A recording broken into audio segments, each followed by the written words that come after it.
Hello guys, for today's video, exploring Sayyid Busaitin. Yan ba yung pinakamalaking simbahan nila dito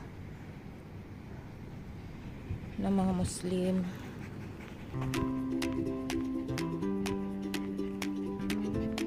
Ito yung pinakamalaking empty land.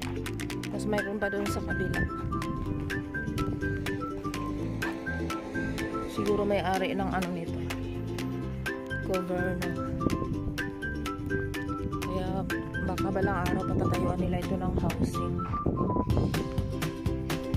Katulad doon sa kabila.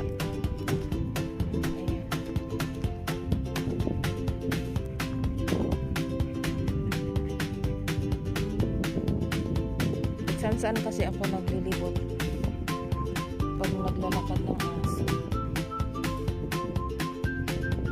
Sunset. Ganito lang yung mga bahay dito guys, so hindi matataas. Ganyan lang talaga siya hanggang, pero may mataas doon nga hanggang lang siya, 15 floor lang siguro yun or 20 floor doon banda sa Manama. Pero ilan lang siya, siguro may 3 hanggang 5 lang siya, hindi katulad sa sa Hong Kong o kaya sa ibang bansa nga sobrang taas yung mga building. Dito ganito lang siya.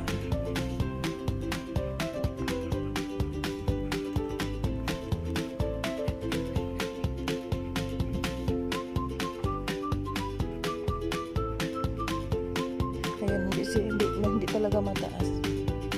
Hindi mataas yung mga building.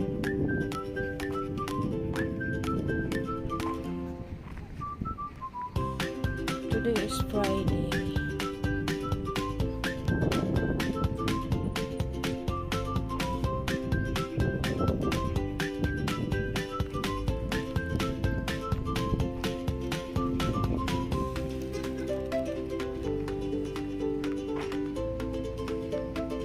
Yung mga cold store dito, yan lang.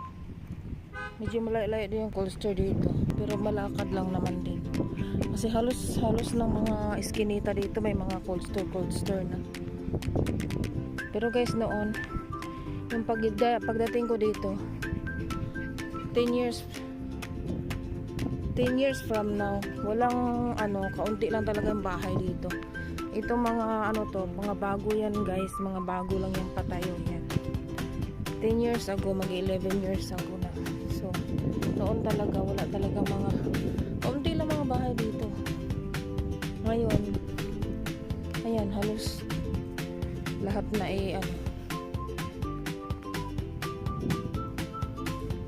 lahat na may bahay na talaga.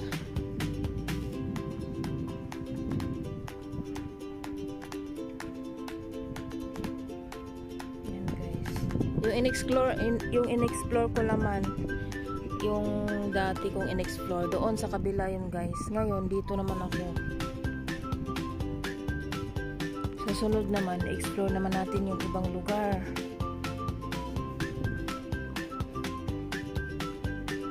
Yung saang lugar dito sa Bahrain guys. Yan ang pinaka ng city guys. Nakita nyo yun. Yung building na yun na siya yun. Yun yung pinakadulo na may tower.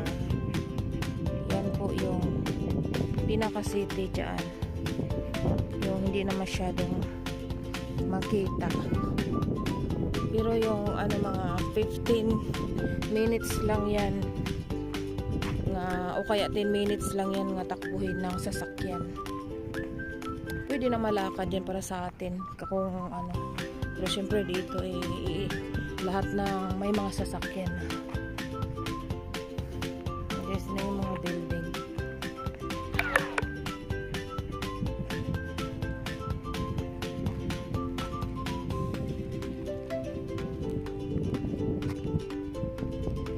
What is that? May kinain yung aso ko. What is that? No, it's dirty. Kumain siya ng buto. Dirty. Aso na to. Parang buto. lagi naman kumakain. Dito kasi nilalagay yung ano, yung pagkain ng mga ibon dyan, no? Kasi maraming mga ano dito pigeon. May maahapon na ngayon, mga alas 5 na, kaya umalis na yung mga pigeon dito. Bibigay din ako ng pagkain dito ng mga ibon.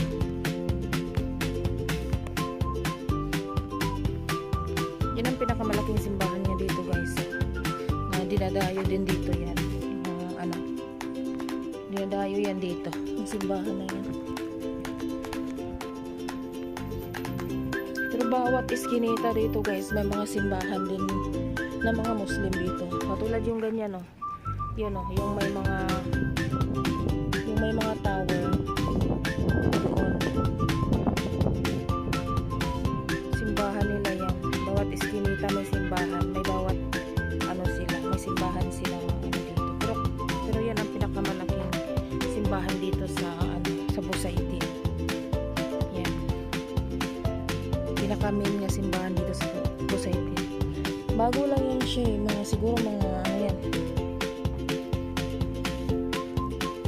5 years ago. Ano, mga 5 years ago to 6 years ago lang, baka wala pa. Kasi dumating ako dito, wala pa yan. As in, ano talaga dito, guys, intilan ito lahat. Ayan, kasi malapit nga ng dagat dito, no? Noon, kikita ka ng dagat dito. Doon sa kabila, dagat yun. Tapos, dito, ano, basta malapit yung dyan sa likuran ng mga bahay na yan, no? Sa likuran yan, mga dagat na yan talaga dyan. Tapos ngayon, wala na, hindi mo na makita yung dagat dito. Sobrang layo na kasi nga, after 10 years, na ano na nila, napalawak na nila itong buong Bahrain.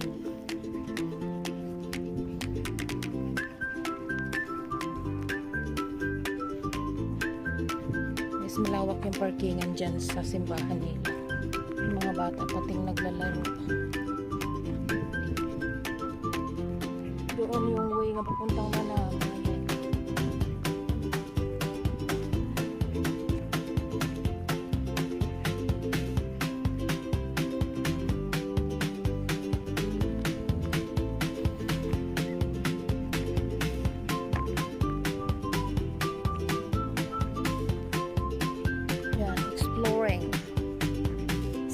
Busaitin.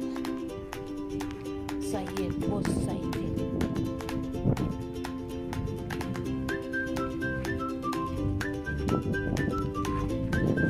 Bilis sila mapagod yung dalawang aso kasi nga matanda na yan sila eh. Itong isa 12 years old yan. Ito 14 years old, magpi-15 years old na yan siya. Yan. Si mama doon magpi-15 years old. Hello. Nito, kalimutan ko na tuloy. Bubblegum. 15 years old na yan siya si Bubblegum. Ano na yan siya, bulag. Kasi, ano noon, yung medyo kabataan pa yan.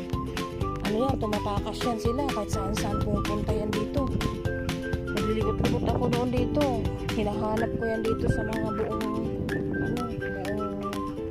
lugar dito. Kahit sa bahay-bahayan. Kasi, hinahabol nila yung mga pusa. Kaya ang hirap hanapin nila noon. Tapos may nakapulot sa kanila noon. Buti binalik. Kasi sobrang yung kabataan pa yan ito yung mga aso na to.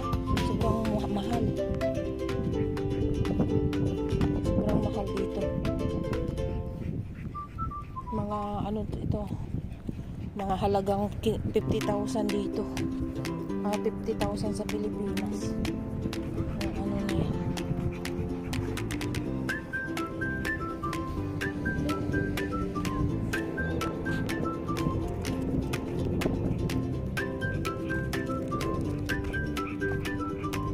Ang bata naglalaro.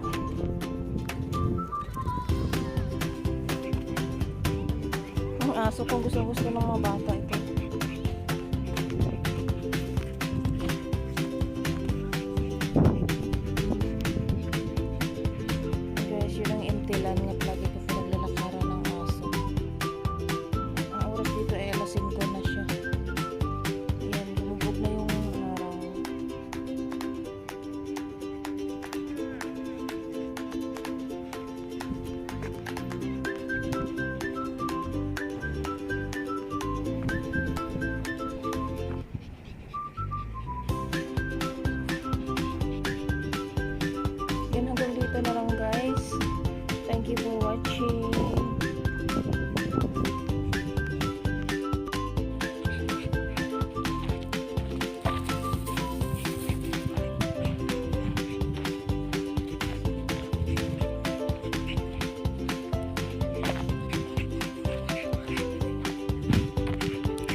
hyper yung aso ko.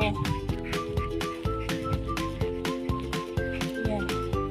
Hyper siya pag maglakad.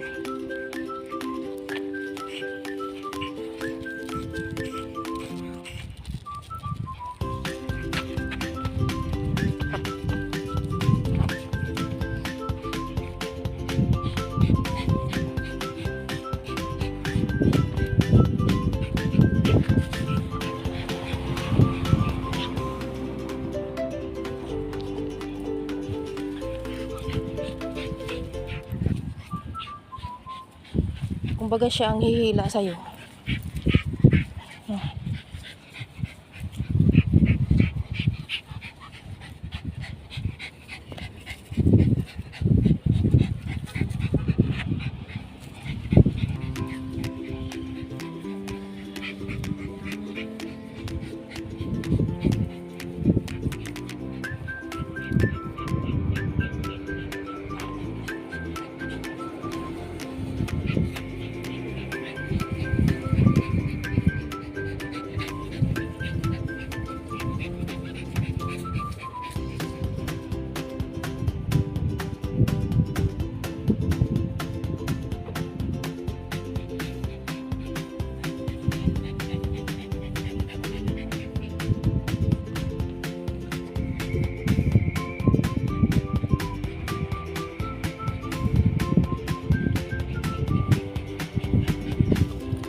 guys. Sa yung office ni Sir dyan ba? Nakagat ako ng aso.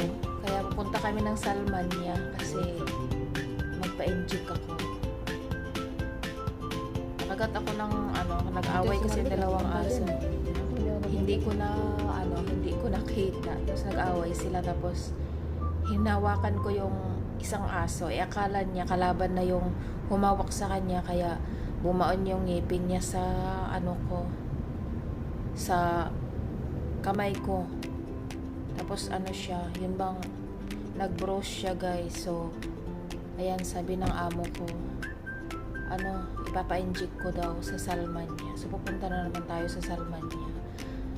Ayan, na-explore ko na naman yung papunta sa Salmania guys. Tara na, let's go.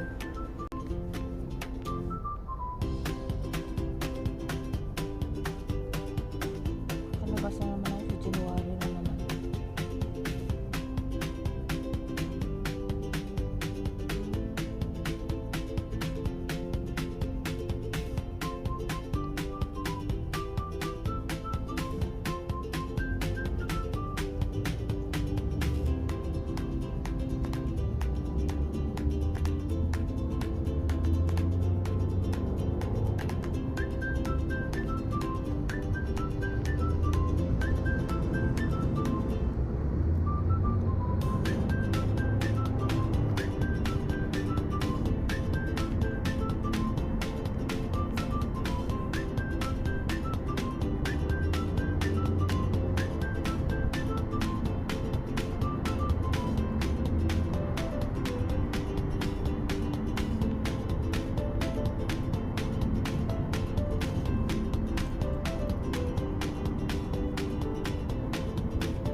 Hello guys, yan ay papasok na tayo sa loob ng hospital. Ayan, andito na tayo. So sana medyo maaga-aga yung so hindi na ako mag-video sa loob kasi nga bawal na may mag-video dyan sa hospital. So papasok pa lang kami sa hospital. Ayan ang Salmania Hospital.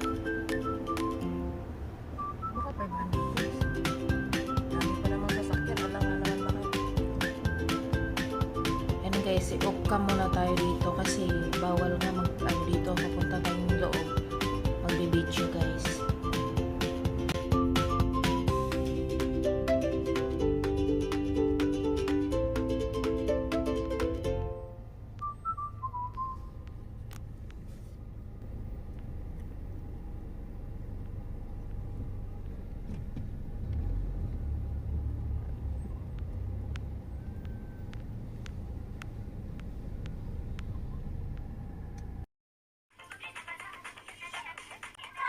What? 哎呦我的妈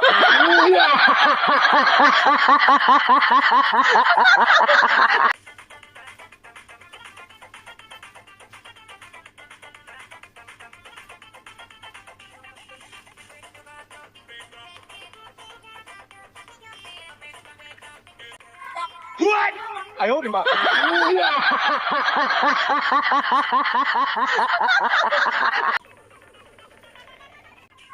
！What?